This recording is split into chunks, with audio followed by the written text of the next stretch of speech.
ദൈവത്തിൻ്റെ അതിപരിശുദ്ധമായ നാമം വാഴ്ത്തപ്പെടുമാറാകട്ടെ. എൻ്റെ കർത്താവും രക്ഷിതാവുമായ യേശു ക്രിസ്തുവിൻ്റെ നിസ്തുല്യ നാമത്തിൽ നിങ്ങൾക്കേവർക്കും എൻ്റെ സ്നേഹവന്ദനത്തെ ഞാൻ അറിയിക്കുന്നു. ലോകരക്ഷകനായ യേശു ക്രിസ്തുവിൻ്റെ ജന്മദിനം ആഘോഷിക്കുന്ന ഈ വേളയിൽ എൻ്റെ എല്ലാവിധമായ ക്രിസ്തുമസ് മംഗളാശംസകളും ഞാൻ നിങ്ങൾക്ക് നേരുന്നു.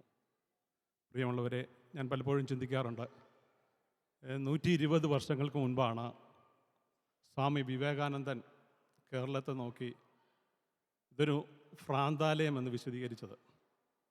ഞാൻ പലപ്പോഴും ചിന്തിക്കാറുണ്ട്, നമ്മുടെ ഈ കാലഘട്ടത്തിൽ നമ്മൾ അതിലേക്ക് തന്നെ തിരിഞ്ഞു പോവുകയാണോ എന്ന്. കാരണം 120 വർഷങ്ങൾക്ക് മുമ്പ് ഇന്ത്യൻ സംസ്ഥാനങ്ങളിൽ കേരളത്തിൻ്റെ വിദ്യാഭ്യാസപരമായും സാംസ്കാരികപരമായും നാം ഒട്ടും പുറകോട്ടായിരുന്നില്ല. പക്ഷെ എന്നുണ്ടെങ്കിൽ നമ്മുടെ മതത്തിൻ്റെ സമുദായത്തിൻ്റെ ആ വ്യവസ്ഥിതി പ്രകാരം നാം നമ്മിലേക്ക് തന്നെ ഉൾവലിയുന്നതായ ഒരു കാലഘട്ടത്തിലൂടെയാണ് നമ്മൾ അക്കാലത്ത് കടന്നുപോയിക്കൊണ്ടിരുന്നത്. ഈ കാലഘട്ടത്തിലും എനിക്ക് അങ്ങനെയായിട്ട് തോന്നുന്നു. കാരണം ഒരു മതത്തിലേക്കോ അല്ലെങ്കിൽ ഒരു സമുദായത്തിലേക്കോ ഒരു പ്രസ്ഥാനത്തിലേക്കോ ഒക്കെ മനുഷ്യൻ ഒതുങ്ങിച്ചേരുന്ന ഒരവസ്ഥയിലേക്ക് മാറുന്നു. പലപ്പോഴും ഞാൻ ചിന്തിക്കാറുണ്ട്, പുരോഹിതന്മാരോ അറിഞ്ഞോ അറിയാതെയോ അല്ലെന്നുണ്ടെങ്കിൽ പാസ്റ്റർമാരോ ഇതിനൊക്കെ ഒരു വഴിയായി തീരുന്നുണ്ടോ എന്ന് ഞാൻ ചിന്തിക്കാറുണ്ട്. പ്രിയമുള്ളവരെ, യേശുക്രിസ്തു വിഭാവനം ചെയ്യുന്ന ക്രിസ്തീയത ഇതിനൊക്കെയും മുകളിലാണ്. ബഹുമാനപ്പെട്ട ബെന്നിയച്ചൻ പറഞ്ഞതുപോലെ തന്നെ ഞാൻ പലപ്പോഴും ചിന്തിക്കാറുണ്ട്. കാരണം എക്യുമെനിക്കൽ പ്രസ്ഥാനങ്ങൾക്ക് ഏറ്റവും കൂടുതൽ പ്രാധാന്യം അർഹിക്കുന്ന ഒരു കാലഘട്ടം ഇങ്ങനെയുള്ള സമയങ്ങളിലും ഇങ്ങനെയുള്ള കാലഘട്ടത്തിലുമാണ്. പ്രത്യേകിച്ച് ഞാൻ പലപ്പോഴും ചിന്തിക്കാറുണ്ട്, ഞാനൊരു തിരുവല്ലക്കാരനാണ്. മർത്തോമാ സഭയുടെ ആവിർഭാവവും തുടക്കമെല്ലാം തിരുവല്ലയിലാണ്.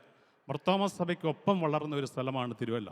അതായത് എക്യുമെനിക്കലായിട്ട് വിദേശത്താണെങ്കിലും സ്വദേശത്താണെന്നുണ്ടെങ്കിലും മർത്തോമാ സഭ കൊടുക്കുന്ന ഒരു പ്രാധാന്യം, സഭകളെ ഒന്നിച്ചു നിർത്താൻ, സമുദായത്തെ ഒന്നിച്ചു നിർത്താൻ, മതങ്ങളെ ഒന്നിച്ചു നിർത്താൻ മർത്തോമാ സഭ കാണിക്കുന്ന ആ ഒരു ഇനിഷ്യേറ്റീവ് തീർച്ചയായിട്ടും അഭിനന്ദനീയമാണ്. പ്രത്യേകിച്ച് എൻ്റെ പ്രിയമുള്ളവരെ, അതായത് ഒട്ടോവയെ സംബന്ധിച്ച് പറയുകയാണെന്നുണ്ടെങ്കിൽ ഞാൻ പലപ്പോഴും ചിന്തിക്കാറുണ്ട്, അത് ഇപ്പോഴാണ് ഇതിൻ്റെ കാര്യങ്ങൾക്കൊക്കെ ഒരു സ്പോൺസർഷിപ്പും കാര്യങ്ങളൊക്കെ ആയത്. കാരണം പണ്ടൊക്കെ ഞാൻ ചിന്തിക്കാറുണ്ട്, അതായത് നേരത്തെ നമ്മൾ ഈ പ്രോഗ്രാം നടക്കുമ്പോൾ ഒരു 4-5 സീറ്റിൽ കൂടുതലൊന്നും ആൾക്കാരില്ല. ആ സമയത്ത് റെജി അലക്സ് എടുക്കുന്ന ആ ഒരു ഇനിഷ്യേറ്റീവ് ചെറുതല്ല. ഞാൻ എപ്പോഴും ചിന്തിക്കാറുണ്ട്, എന്നോട് പറയുന്നവരൊക്കെ ഞാൻ പറയാറുണ്ട്, എക്യുമെനിക്കൽ കൊയർ അതായത് ഒട്ടോവയെ സംബന്ധിച്ചിടത്തോളം അതിൻ്റെ ജീവാത്മാവും പരമാത്മാവും റെജി അലക്സ് ആണ്. കാരണം അതുപോലാണ് റെജി അലക്സിൻ്റെ ആ ഒരു ഇനിഷ്യേറ്റീവ് അതിൻ്റെ പുറകിലുള്ളത്. ചെറിയ കാര്യമല്ല. കാരണം തീർച്ചയായിട്ടും ഞാൻ റെജിയോട് ഒരു കാര്യം പറയാം, ഇതൊരു ആത്മീയ ശുശ്രൂഷയാണ്. ഈ ശുശ്രൂഷയുടെ മുഖത്ത് റെജി എടുക്കുന്ന എഫേർട്ടിന് റെജിയുടെ തലമുറയ്ക്ക് തീർച്ചയായിട്ടും ദൈവം പ്രതിഫലം തരും. അതിൽ യാതൊരുവിധ സംശയമില്ല. തീർച്ചയായിട്ടും പ്രിയമുള്ളവരെ, നമ്മൾ പലപ്പോഴും ക്രിസ്മസൊക്കെ ആഘോഷിക്കും. ഈ പുൽക്കുടിലും ഈ നക്ഷത്രത്തിലുമൊക്കെ നമ്മളങ്ങ് ഒതുങ്ങിപ്പോവും. അങ്ങനെ ആവരുത്. ക്രിസ്തു എന്ന മർമ്മത്തിലേക്ക് ഇറങ്ങുവാൻ തക്കവണ്ണം നമുക്ക് കഴിയണം. അത് മതത്തിന് മുകളിലാണ്. അതായത് ഏത് സംസ്കാരത്തിനും രാജ്യങ്ങൾക്കൊക്കെ മുകളിലാണ്. അതിലേക്ക് ഇറങ്ങുവാൻ തക്കവണ്ണം ക്രിസ്തു നമ്മുടെ ഉള്ളിൽ വസിക്കുവാൻ തക്കവണ്ണം, പിറക്കുവാൻ തക്കവണ്ണം ഉള്ളൊരു സാഹചര്യം നമ്മൾ ഉണ്ടാക്കിയെടുക്കണം. അതിന് ഏറ്റവും നല്ല വഴി ബൈബിൾ വായിക്കുക എന്നുള്ളതാണ്.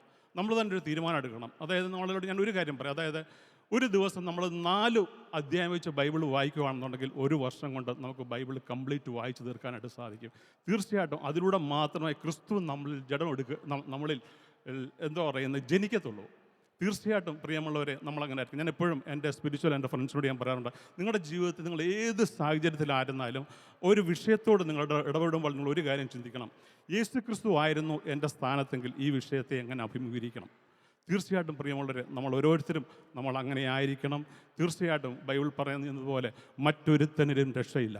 നാം രക്ഷിക്കപ്പെടുവാൻ ആകാശത്തിൻ്റെ കീഴിൽ മനുഷ്യരുടെ ഇടയിൽ നൽകപ്പെട്ട വേറൊരു നാമവുമില്ല, കർത്താവായ യേശു ക്രിസ്തുവിൻ്റെ നാമം മാത്രം. പ്രിയമുള്ളവരെ, അവന് മതമില്ല, ജാതിയില്ല. നിങ്ങളായിരിക്കുന്ന ഏത് സമസ്ത മേഖലയിലും നിങ്ങളുടെ ഏത് വിഷയങ്ങളും ദൈവം അറിയുന്നു. തീർച്ചയായിട്ടും ദൈവം നിങ്ങളെ അനുഗ്രഹിക്കും. അനുഗ്രഹിക്കപ്പെട്ട ഒരു ക്രിസ്മസും പുതുവത്സരവും ഞാൻ നിങ്ങൾക്ക് നേരുന്നു. ദൈവം നിങ്ങളെ അനുഗ്രഹിക്കുമാറാകട്ടെ.